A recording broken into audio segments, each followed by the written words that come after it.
বৃশ্চিক রাশি লগ্নে জাতক জাতিকাদের জন্য মাসটা খুব একটা পজিটিভ থাকছে না।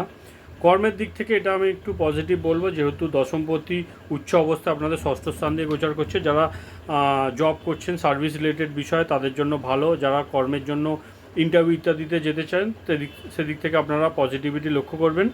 তবে মঙ্গল নিজ অবস্থায় আপনাদের ভাগ্যস্থান দিয়ে গোচর করছে, তো ভাগ্যের সাপোর্ট কিন্তু এই সময় আপনাদের একটু কম থাকছে। অপরচুনিটিস বেশ কিছু আপনাদের হাত থেকে বেরিয়েও যেতে পারে। লগ্নপতি হয়েও যেহেতু নিজ অবস্থায় গোচর করছে, সাপোর্ট ভাগ্যের একটু আপনাদের জন্য কম থাকছে। সাথেই আপনাদের রাহু চতুর্থ স্থানে চলে আসছে 18 তারিখের পরে, তো বাড়ির পরিবেশ একটু নেগেটিভ আপনাদের জন্য তৈরি হতে পারে। দাম্পত্য জীবনেও একটু সমস্যা থাকবে, পার্টনারের সাথে মিলিয়ে চলার চেষ্টা করতে হবে।